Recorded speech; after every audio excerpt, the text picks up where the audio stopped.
Hello मेरे प्यारे बच्चों, मैं विराम आपको फंडामेंटल कंसेप्ट ऑफ स्पीड और वेलोसिटी, चाल और वेग का बताएं। आइए आपके लेवल पर चाल और वेग का क्या महत्व है, क्लास 11 12 में अपर कक्षाओं में चाल की परिभाषा, वेग की परिभाषा आप पहले से जानते थे, कोई नई बात नहीं बताए। लेकिन आइए एक न्यूमेरिकल के द्वारा आपके अंदर गंभीरता लाते हैं, आपके अंदर कंपटीशन की भावना पैदा करते हैं, आपके अंदर आगे बढ़ने का विचार पैदा करते हैं। कैसे?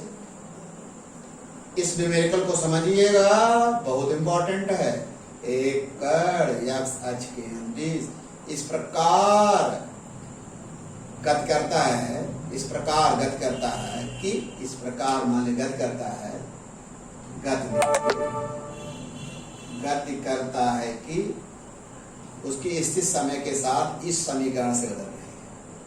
तो आपको बताना है कण का वेग बताना है। कहाँ? प्रारंभिक वेग। प्रारंभिक मतलब t बराबर 0 पर, ध्यान रखिएगा। प्रारंभिक मतलब t बराबर 0 वेग बताना है। यह इसकी स्थिति है, अर्थात ये विस्थापन है बेटा। विस्थापन यह दिया कितना? 2 - 5t - 6t²। अब आपको वेग निकालना है, तो आप जानते हैं किस क्षण t = 0 पर किसी क्षण वेग निकालने जो कंसेप्ट है वह v बराबर है dx/dt। जानते हो बेटा? तो यहाँ क्या लिख दोगे? 2 अब याद करिए वो दिन जब हम डिफरेंशियल आपको पढ़ाए थे, तो v = इसी क्षण निकालने का ही कंसेप्ट है, पता है ना बेटा? अगर ये स्थिति दिया है, विस्थापन दिया है, समय के साथ बदल रहा है, तो इसका मतलब वेग निकालने के लिए हम क्या t के सापेक्ष अवकलन कर देंगे। अभी इसके पिछले लेक्चर में जानेंगे। तो डायरेक्ट क्या होगा बेटा? dx/dt। डायरेक्ट इसका क्या होगा? 0 हो जाएगा। इसका 5, चाहे तो जो कमजोर बच्चे उनके लिए तो d बता चुके हैं, -5 इधर, dt/dt, 6 इधर, dt²/dt। पता है ना प्यारे बच्चों? जल्दी बता देते हैं। कांस्टेंट t यहाँ ही नहीं, इसका अवकलन 0 हो जाएगा, इसका 5 हो जाएगा, इसका x⁴n x⁴n+1 मतलब इसका डिफरेंशियल x⁴n क्या होता है? n - 1। इसका माने 2 पहले आ जाएगा, 6 × 12 t। ये आ गया भैया वेलोसिटी। लेकिन प्रश्न के अनुसार कहाँ पूछ रहा है? प्रारंभ में। कहाँ पूछा है? प्रारंभ में। प्रारंभ में क्या हो जाएगा बेटा? t बराबर 0 पर, अर्थात v0 = -5। यह किसमें? मीटर में, तो मीटर प्रति सेकंड, t सेकंड। अगर यहाँ आपको t बराबर 1 सेकंड में पूछ सकता है, एट एनी मोमेंट t बराबर 1 सेकंड कितना हो जाएगा? यहाँ 1 रखोगे 12 होगा, 12 से घटा दोगे 7 मीटर पर सेकंड। t बराबर 2 3 4 5 रखते जाओ। यहाँ चूंकि प्रारंभ में पूछा है, प्रारंभ के लिए t बराबर कितना आएगा?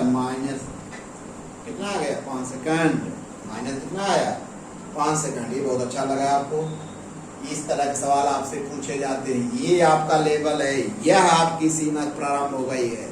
यह अब तक ये वेग का इस तरह कंसेप्ट नहीं, बहुत सिंपल। डिफरेंशियल पढ़ा चुके हैं भैया, कितने लेक्चर? 6 लेक्चरों में पढ़ाए हैं।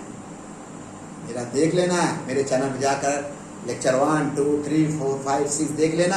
आपको किसी प्रकार के प्रॉब्लम हो तो बताइएगा। आइए बेटा, क्वेश्चन नंबर 2 क्या है बेटा? ये क्या है समझिएगा। कोई कण t सेकंड में इतना दूरी तय, t सेकंड में इतना सेंटीमीटर दूरी तय करता है, तो 2 सेकंड पश्चात कण की चाल क्या होगी ये पूछा है। 2 सेकंड कण द्वारा चली गई दूरी, कण द्वारा चली गई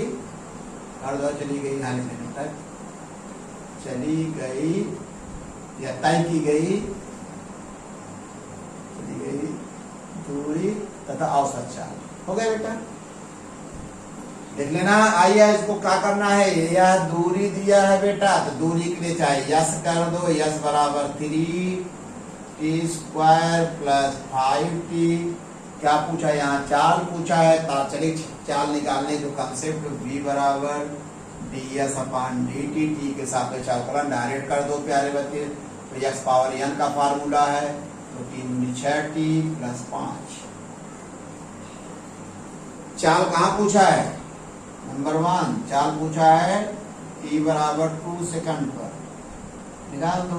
तो v इक्वल टू 6 गुणे 2 प्लस 5 बराबर हो गया 17 सेंटीमीटर प्रति सेकंड। क्या रहा इसमें, अगर हमारा जो फंडामेंटल कंसेप्ट पढ़ा रहे थे, मैथमेटिक्स पढ़ा रहे थे, तो लड़के कहें सर आजकल आप क्या पढ़ा रहे हैं, गणित पढ़ा रहे हैं इंटर की।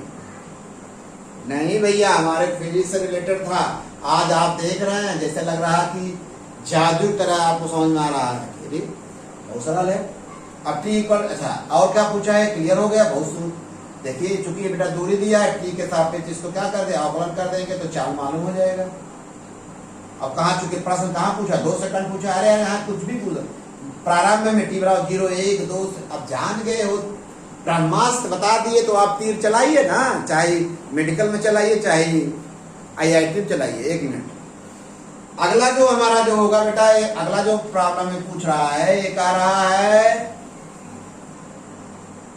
2 सेकंड में कण द्वारा चली गई दूरी। तो आपने यहाँ यस बराबर लिखा है 3t² प्लस 5t, तो लिखे हैं। क्योंकि t 2 सेकंड में तो माने पहले निकालिए, प्रारंभ में कितना होगा, t बराबर 0 दूरी, यस 0 कितनी रही होगी, यह 0 सेंटीमीटर, और t बराबर 2 से दूरी पूछा बेटा ना, सीधा इसी में रखिए, दूरी पूछा तो दूरी है समीकरण ना। t बराबर 2 सेकंड में कितना होगा, t बराबर 2 सेकंड में दूरी कितनी हो गई, यस 2 बराबर रख दो 3 2 का वर्ग प्लस 5 2, तो 2 दूनी 4 दिया है 12 और 5 दूनी 10, कितना आ गया 22 सेंटीमीटर। इसका मतलब यहाँ 0 सेंटीमीटर से स्टार्ट किया है, 2 माने यहाँ से स्टार्ट किया, कहाँ 0 से स्टार्ट किया है, 2 सेकंड में कितनी दूरी तय के लिए, तो कुल 2 सेकंड में चली गई दूरी कितनी होगी, 2 सेकंड में चली गई दूरी कितना हो बेटा, 22 माइनस 0 बराबर 22 सेंटीमीटर। नहीं समझ पाए बेटा, बहुत सरल है। क्योंकि 2 सेकंड में दूरी निकालने के लिए आपको पहले कहाँ निकालना पड़ेगा, सीख लो, प्रारंभ में भी दूरी निकालो, फिर जितना समय का रहा उस पर निकाल लो, किस पर का रहा 2 सेकंड पर, तो ऐसा ही रखना ना। क्योंकि इसको डिफरेंशियल इसलिए कर दिए थे पहले वाले सवाल में, क्योंकि चाल पूछा है, और चाल का जो फार्मूला है at any moment ds upon dt है, अर्थात t के सापेक्ष दूरी का क्या कर दीजिए, अवकलन कर दीजिए। ये हम सिखा चुके हैं, लेक्चर देख चुके हैं, आप जान चुके हो, बहुत बढ़िया। अब दूरी के लिए क्या करना है, चूंकि यहाँ सवाल में दूरी पूछ रहा था, t इक्वल टू पहले प्रारंभ में निकालो, जो समय पूछ रहा है उसको, और दोनों से क्या घटा दीजिए तो दूरी हो जाएगी। अब क्या पूछा बेटा, जब कुल दूरी मालूम हो गई और कुल समय मालूम है, तो औसत चाल ना निकल पाए, औसत चाल क्या होगा बेटा, बराबर क्या होगा, कुल दूरी 22 कुल समय 2 बराबर क्या होगा 11 सेंटीमीटर प्रति सेकंड। टाइम बढ़ा, जो हमारे जो कमजोर बच्चे हैं उनके लिए जल्दी बता दे, क्योंकि चाल पूछा है इसलिए अवकलन कर दिए, क्योंकि दूरी पूछ रहा है इसलिए प्रारंभ में भी निकालना पड़ेगा, जो पूछा उस पर दोनों को डिफरेंस कर दे, कुल दूरी मालूम हो जाए, औसत पूछा तो कुल दूरी बटे कुल समय। यह हुआ जो हम पढ़ा रहे थे प्यारे बच्चों, जो लेक्चर दे रहे थे, 5-6 लेक्चर दिए, तो आपको लग रहा होगा सर तो आप समझ, ये है आपका लेवल। तो फिर प्यारे बच्चों, मेरा प्यार वाला धन्यवाद कि आप नोट्स बनाइएगा, कहीं समझ में आए तो कमेंट करिएगा, अगर समझ में आ रहा बेटा तो चैनल को सब्सक्राइब भी कर लो, लाइक भी कर लो।